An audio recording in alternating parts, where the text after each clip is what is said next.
अस्सलाम वालेकुम, क्या हाल चाल है आप सबके? ठीक ठाक हैं। आज हम मौजूद हैं अल नूर ऑर्चर्ड, जो कि अल जलील वालों का प्रोजेक्ट है और ये मरीना स्पोर्ट्स सिटी के नाम से एक सोसाइटी बना रहे हैं जहाँ पर दुनिया में जितने खेल ग्राउंड्स में खेले जाते हैं उन ग्राउंड्स को यहाँ पे वो बना रहे हैं और उसके गिर्द एक हाउसिंग सोसाइटी बना रहे हैं। तो 24 न्यूज़ ने रमज़ान ट्रांसमिशन नूर रमज़ान यहाँ पर मुनक्किद की हुई है, जहाँ पर टेक्निकल असिस्टेंस हम प्रोवाइड कर रहे हैं और टेक्निकल इक्विपमेंट हमने यहाँ पे लगाया हुआ है। तो आज मैं आपको अपने इस व्लॉग में दिखाऊंगा कि कैसे एक जो ट्रांसमिशन है वो किस तरह किस प्रोसेस से गुजर कर आप लोगों तक घरों में पहुँचती है और आप उसे अपनी टेलीविज़न स्क्रीन पे देखते हैं। उसके पीछे कितने लोगों की एफर्ट दरकार होती है और कितने लोग जो हैं उसमें मेहनत कर रहे होते हैं, जिसके बाद और कितना टेक्निकल इक्विपमेंट लगता है, जिसके बाद वो जो वीडियो है वो ऑडियो है जिसको आप अपने टीवी टेलीविज़न स्क्रीन पर, एलसीडीज़ पर, इंटरनेट पर देख रहे होते हैं। तो चलते हैं और आपको दिखाते हैं कि टेक्निकल इक्विपमेंट क्या क्या लगता है, वो किस तरह काम करता है और कैसे ट्रांसमिशन एक किसी भी किस्म की आप तक घरों में टीवी तक पहुंचती है। चलते हैं। चलिए, तो अब हम मौजूद हैं स्टूडियो में, जहां पर हमने 7 camera black Magic URSA Mini broadcast लगाए हैं। तो आइए आपको दिखाता हूं कि वो कैमरा किस तरह से, उसकी क्या क्या खूबियां और किस तरह ऑपरेट किया जाता है। ये आप देख रहे होंगे कि इसके अंदर 2 तारें जो सी SDI लगी हुई हैं। एक SDI आउट है जो कि हमें इस कैमरे का व्यू दिखाती है, जो व्यू अंदर ओबी तक आ रहा है और उसके बाद वहां से लाइव किया जाता है। एक इसी खूबी ये है कि इसके अंदर एक और तार है जो SDI इन के जो वो कनेक्टर के साथ लगाई गई है।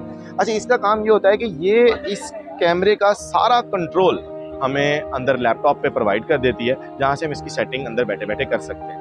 उसके साथ इसका ये देखें जूम लगा हुआ है, ये इसका फोकस है और इसके ऊपर एक LCD फिल्ट्रॉक्स नामी लगी हुई है। इसका काम ये होता है कि इसके ऊपर एक तो कैमरामैन अपना व्यू देख सकता है और उसके अलावा वो व्यू देख सकता है जो कि लाइव जा रहा है, जो कि जिस तरह के 7 कैमरे लगे हैं, किसी और कैमरे का फ्रेम कट हो जाता है तो वो कैमरे का जो फ्रेम कट किया जाता है वो इसके ऊपर भी आ जाता है, ताकि कैमरामैन को पता चल जाए कि किस तरीके के साथ यानी कि कौन सा कैमरा कट हुआ है और अपने फ्रेम को वो चेंज कर सकता है। तो इसका नाम मैंने आपको पहले बताया, इसका नाम है Black Magic URSA Mini Broadcast. जी, तो हम मौजूद हैं ऑडियो सेटअप पर, यानी कि जिस अभी आपको मैंने कैमरे के बारे में बताया कि कैमरे से किस तरह वीडियो व्यू जो सा वो निकल रहा है SDI केबल के जरिए और OB तक पहुंच रहा है। इसी तरह ये हमारे तनवीर अदरीस साहब हैं, जो कि अदरीस भाई के बेटे हैं और ये काफ़ी अरसे से ऑडियो का काम कर रहे हैं। उनका प्रोफेशनल काम है और गवर्नमेंट के इवेंट्स करते हैं, ये प्राइवेट सेक्टर के इवेंट्स भी करते हैं।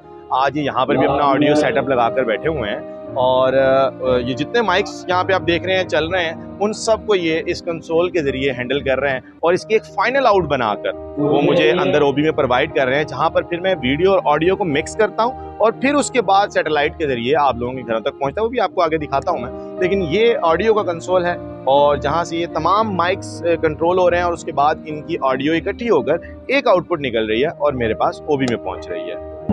जी, तो अब हम मौजूद हैं इजाज़ साहब के साथ। ये इजाज़ साहब बेसिकली गैफर हैं, यानी कि आप इस स्टूडियो में जितनी लाइटिंग देख रहे हैं, जो कि करैक्टर्स की लाइटिंग है, साइड वॉल्स की लाइटिंग है, इस पूरे स्टूडियो की जो लाइटिंग है उसको जो ऑपरेट कर रहे हैं ना वो इजाज़ साहब कर रहे हैं। ये इनके कंसोल्स पड़े हुए हैं यहाँ पर, इन कंसोल्स के ज़रिए जितनी लाइटिंग लगी हुई है उसको कम करना, ज़्यादा करना, left pan, right pan, up and down और फला जो भी काफ़ी चीज़ें होती हैं इसके अंदर, लाइट के कलर चेंज करना, वो सारे ये जो सा चेंज करते हैं, उसके हिसाब से सेट के हिसाब से लाइट करते हैं ताकि कैमरे को प्रॉपर लाइट मिल सके और कैमरा अपना एक प्रॉपर वीडियो व्यू जो सा वो OB को प्रोवाइड कर सके जहाँ से वो लाइव हो रहा है। तो ये थे हमारे इजाज़ साहब। जी, तो अब हम मौजूद हैं PCR के बाहर। अब आपको यहाँ पे दिखाएंगे कि हमने OB किस तरह लगाई है। पहले तो बता दूं कि PCR का मतलब क्या है। PCR को प्रोडक्शन कंट्रोल रूम भी कहा जाता है, प्रोग्रामिंग कंट्रोल रूम भी कहा जाता है, प्रोड्यूसर कंट्रोल रूम भी कहा जाता है और इसे कंट्रोल रूम भी बोला जाता है। तो लिहाजा अभी आपको दिखाऊंगा अंदर के क्या क्या टेक्निकल इक्विपमेंट लगा हुआ है और जिस तरह के भी आपको कैमरा के बारे में बताया, तो वो कैमरा को किस तरह यहाँ पर लेकर आया जाता है, उसके व्यू को, और उसको फिर ट्रांसमिट किया जाता है। तो अभी आपको दिखाते हैं कि अंदर किस तरह सेटअप लगाया गया है और उसमें कौन कौन से टेक्निकल इक्विपमेंट है और उसका काम क्या है। तो चले आइए चलते हैं और आपको दिखाता हूँ। तो अब हम मौजूद हैं PCR में, जिसे programming control room, producer control room या कंट्रोल रूम कहा जाता है। यहाँ पे मैंने अपनी OB लगाई है। अब आपको मैं उसमें कुछ सिस्टम सिखाता हूँ जिनके ज़रिए जो हम अपनी फुटेज फाइनल करके सैटेलाइट को प्राप्त करते हैं। तो उसमें पहला सिस्टम आ जाता है प्लेबैक। प्लेबैक का मतलब है कि इसमें जो एक फुटेज रखी होती है, जिसमें आप देखते हो किसी भी प्रोग्राम के शुरू होने से पहले, उस प्रोग्राम के ख़त्म होने पर उसमें जब ब्रेक ली जाती है तो एक बम्पर चलाया जाता है, एक वीडियो लूप चलाया जाता है। तो वीडियो लूप जहाँ से चल रहा है वो बेसिकली इस प्ले आउट सिस्टम के ज़रिए चलाया जाता है। जिसके बाद आप एक और चीज़ देखते हैं कि जो आपकी लाइव स्क्रीन आ रही होती है उसके ऊपर उर्दू में या इंग्लिश में ऊपर हेडर पर कुछ लिखा हुआ आ रहा होता है, कुछ उसके बॉटम पे लिखा हुआ आ रहा होता है, कैरेक्टर्स के या गेस्ट के या जो आपके एंकर्स हैं उनके नेम लिखे हुए आ रहे होते हैं। तो वो जो नेम वगैरह लिखे जाते हैं वो तमाम उर्दू या इंग्लिश हैं, वो ग्राफिक्स जो चलाए जाते हैं तो बेसिकली इस विज मशीन के ज़रिए चलाए जाते हैं। यहाँ पर आप देख रहे होंगे कि जिस तरह के ये एक नाम लिखा हुआ है और जब इसको हम यहाँ से लोड करके स्टार्ट कर देंगे तो ये देन आपकी स्क्रीन के ऊपर प्रिंट हो जाएगा और आपके तक पहुँचेगा जहाँ से आप उसको पढ़ सकते हैं। तो लिहाजा इस मशीन को हम विज मशीन कहते हैं। जिसके बाद एक मेन चीज़ जो सबसे अहम है, जिसे CPU भी कहा जा सकता है, उसको शॉर्ट नेम में हम हब कहते हैं। बेसिकली उसका नाम ब्लैकमैजिक एटम 2 प्रोडक्शन स्टूडियो 4K है।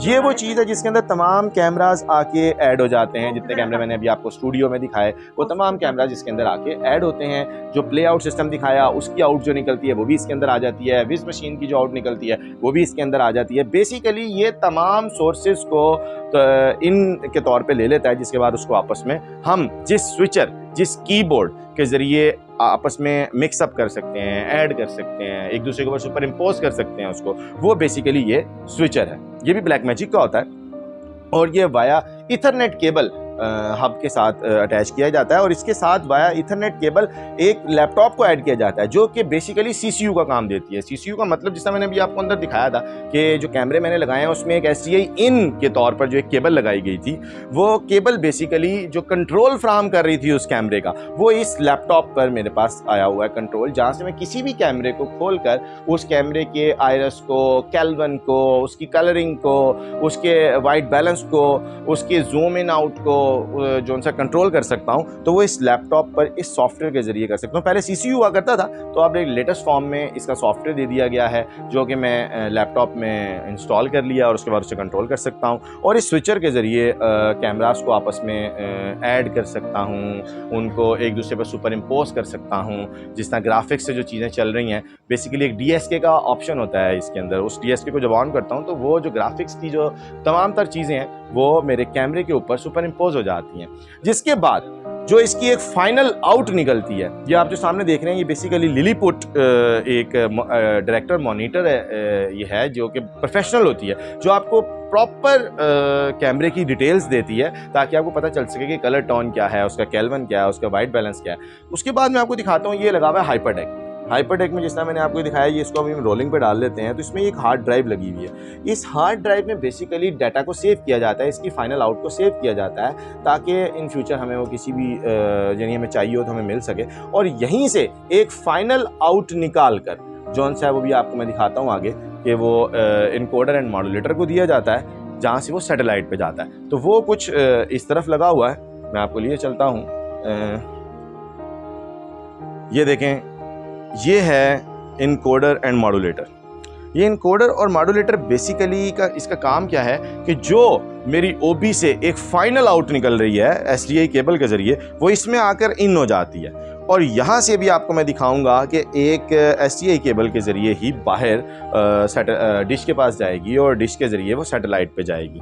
तो ये था जी PCR का सारा सेटअप जो कि मैंने आपको दिखाया, जिसमें ये तमाम तर चीज़ें जो सी हैं वो पड़ी हुई हैं, जिनके ज़रिए एक ट्रांसमिशन को, एक किसी भी चीज़ को कंट्रोल किया, यानी कि किसी भी इवेंट को कंट्रोल किया जाता है। तमाम जितनी भी चीज़ें यहाँ पे लगी हुई हैं, आपको एक स्पीकर के बारे में बताना भूल गया। ये स्पीकर है, बेसिकली ये मॉनिटर है जो कि मुझे बताता है कि मेरी ऑडियो का लेवल क्या है, और उसका अगर प्रॉपर प्रोफेशनल लेवल देखना है तो उसके लिए ऑडियो मीटर मेरे पास एक और लगा हुआ है, जिसके ऊपर उसका लेवल आ जाता है कि उसका ऑडियो लेवल क्या आ रहा है, वो कम है, ज़्यादा है या ब्लास्ट है, वो इसके ऊपर सारा जाहिर हो जाता है। अच्छा, और एक अक्सर आपने इशू देखा होगा कि कभी कभी वीडियो आगे चल रही होती है, ऑडियो पीछे पीछे आ रही होती है, कि लिपसिंग मैच नहीं हो रही होती। तो उस लिपसिंग को मैच करने के लिए जो इक्विपमेंट लगाया जाता है उसे हम ऑडियो डिलेयर कहते हैं। बेसिकली ये मुख्तलिफ कंपनीज़ का है। आज जो मैंने लगाया हुआ है सोनीफिक्स का है। ये मैंने इसके अंदर आप देख रहे होंगे कि 12 फ्रेम का डिले रखा हुआ है, यानी कि मैंने देखा मेरे लैगिंग कितनी आ रही है ऑडियो और वीडियो के अंदर, कितना यानी कि वो डिस्टेंस है, तो मैंने वो उसको जब देखा और उसको, तो वो 12 फ्रेम थे। तो मैंने 12 फ्रेम का डिले लगा दिया, यानी कि अब ऑडियो और वीडियो यानी कि जो एंकर या कैरेक्टर जो भी बोल रहा है उसकी लिपसिंग उसके साथ मैच कर चुकी हुई है। तो अब आपको लिए चलता हूँ, जैसे कि इनकोडर और मॉड्यूलेटर का मैंने आपको बताया कि वहाँ से जो आउट निकल रही है वो कहाँ जा रही है और वहाँ से कहाँ जाती है और आप तक कैसे पहुँचती है। अब मैं आपको वहाँ लिए चलता हूँ, तो चले आए वहाँ चलते हैं। जी, तो हम मौजूद हैं बाहर उस जगह पर जहाँ पर मैंने अभी आपको अंदर से दिखाया कि एक फाइनल आउट की केबल जो है वो बाहर निकल रही है। और वो केबल कहाँ पर आ रही है, वो केबल बेसिकली ये है और इस DSNG के अंदर जो सा वो केबल आ रही है और आपको दिखाता हूँ कि वो कहाँ पर यानी किस सिस्टम के साथ लगी हुई है। तो ये इन्होंने अपना जो सा वो सिस्टम लगाया हुआ, ये आप देख रहे हैं। बेसिकली वो जो वायर है, जो BNC वायर आ रही है, वो आकर यहाँ पर ऐड हो जाती है इनके इस मॉड्यूलेटर में। यहाँ से ऐड होने के बाद सिग्नल मॉड्यूलेट होता है और मॉड्यूलेट होने के बाद इस डिश को दिया जाता है। ये डिश उस सिग्नल को सैटेलाइट की तरफ थ्रो कर देती है, जहां पर उस सिग्नल को दोबारा ऑफिस, जहां पे इन्होंने अपना हेड ऑफिस बनाया हुआ है, वहां पर उस सिग्नल को ये अब एक डिश लगाकर उसे वापस रिसीव करते हैं। रिसीव करने के बाद इनका वहां पे एक मास्टर कंट्रोल रूम होता है, जिसके अंदर मजीद अपना लोगो और टिकर को ऐड करके, जिस तरह 24 न्यूज़ पे ये चल रहा है, तो 24 न्यूज़ अपना टिकर और लोगो को ऐड करता है। ऐड करके दोबारा सेम इसी तरह इसी प्रोसेस के तहत वो डिश को देता है और डिश से दोबारा सैटेलाइट पे थ्रो कर दिया जाता है। जी, तो मैंने जिस तरह आपको बताया कि मास्टर कंट्रोल रूम में जो ये अपना लोगो टिकर ऐड करता है 24 न्यूज़, तो उसके ऐड करने के बाद वो दोबारा अपने सैटेलाइट वाले डिपार्टमेंट को दे देता है, जहाँ पर वो सिग्नल को दोबारा सैटेलाइट पर इसी डिश के थ्रू, इस तरह की एक डिश उनके वहाँ ऑफिस में लगी हुई है, वहाँ से वो दोबारा सैटेलाइट पे फेंकते हैं। सैटेलाइट से टकराने के बाद सिग्नल जब जमीन की तरफ वापस टकरा कर आता है, रिफ्लेक्ट होकर आता है, तो इसी तरह की डिश एक केबल ऑपरेटर्स के पास लगाई जाती है। केबल ऑपरेटर्स उस जो उन्होंने वो डिश लगाई होती है उसके आगे जिस तरह ये बक लगा हुआ है, इस तरह एक बक लगा होता है, वो जब सिग्नल आता है आकर इस डिश को टकराता है, तो टकराने के बाद ये बक आप देख रहे हैं इसकी इस सेंसर को टकराता है, जहां से उस लाइट सिग्नल को, उस EM वेव्स को दोबारा इलेक्ट्रिकल सिग्नल यानी कि वीडियो सिग्नल के अंदर कन्वर्ट किया जाता है। और देख रहे हैं आप, ये वो कोएक्सियल केबल जा रही है। ये कोएक्सियल केबल डायरेक्ट जाकर आप LCD के साथ लगा दें, अपनी टीवी के साथ लगा दें, तो आपको वो व्यू नज़र आने लग जाएगा जो कि मैंने यहाँ से भेजा था। अच्छा, अब इसी तरह केबल ऑपरेटर्स क्या करते हैं कि वो जब डिश लगाकर इस सिग्नल को रिसीव करते हैं, तो उनके पास मल्टीप्लेक्सर एंड डीमल्टीप्लेक्सर्स होते हैं, जिसके ज़रिए वो सिग्नल को कोएक्सियल केबल्स के ज़रिए लोगों के घरों में बूस्टर्स और एम्पलीफायर्स और सप्लीटर्स के ज़रिए आप लोगों के घरों तक पहुँचाते हैं। जब आप उस कोएक्सियल केबल को अपनी LCD में इन करते हैं, तो आपको वो व्यू नज़र आना शुरू हो जाता है जो कि फाइनली मैंने यहाँ से भेजा था। तो अब आपको पता चला किस तरीके के साथ आपको तो देखने में आसान लग रहा होता है कि शायद पता नहीं बस वहाँ पे हो रहा है कोई इवेंट और आपके तक पहुँच रहा है, लेकिन ऐसा नहीं है। ठीक है, अभी आपको मैंने दिखाया कि कितना लंबा प्रोसेस है, कितना टेक्निकल इक्विपमेंट इसके अंदर इन्वॉल्व है, कितने लोग इसके अंदर इन्वॉल्व हैं, जिनकी मेहनत की वजह से वो जो ट्रांसमिशन है या जो कोई इवेंट है या कोई न्यूज़ है या कुछ भी इस टाइप का जो कि कैमरा के ज़रिए आ रहा है, वो किस तरीके से टेक्निकल इक्विपमेंट से होता हुआ सैटेलाइट से होता हुआ केबल ऑपरेटर से होता हुआ आप लोगों के पास पहुंचता है। तो लिहाजा आपको अगर ये मेरा व्लॉग ये अच्छा लगा हो, आपको इसका यानी कि इसके अंदर आपको कुछ नॉलेज मिला हो, तो मेरी इस वीडियो को भी लाइक कीजिएगा, इसे शेयर भी कीजिएगा। और इंशाल्लाह इस तरह मज़ीद हम जो भी इवेंट्स करते हैं और यानी कि मुख्तलिफ कॉन्सर्ट्स करते हैं, क्रिकेट मैचेस करते हैं, ट्रांसमिशंस करते हैं, मुख्तलिफ वीडियो शूटिंग्स जो हम करते हैं उसके हम BTS इसी तरह बनाते रहेंगे, व्लॉग बनाते रहेंगे, आपको दिखाते रहेंगे। अगर आपको हमारी ये वीडियो अच्छी लग रही हो तो हमारे चैनल को भी ज़रूर सब्सक्राइब कीजिएगा और हमारे इस वीडियो को शेयर भी कीजिएगा, इसको लाइक भी कीजिएगा। अगर आपके नॉलेज में इजाफा हुआ तो इंशाल्लाह आपसे मुलाकात होती है नेक्स्ट वीडियो में मज़ीद नई जौन सी मालूमात के साथ। तो इंशाल्लाह फिर मिलते हैं। अल्लाह हाफ़िज़।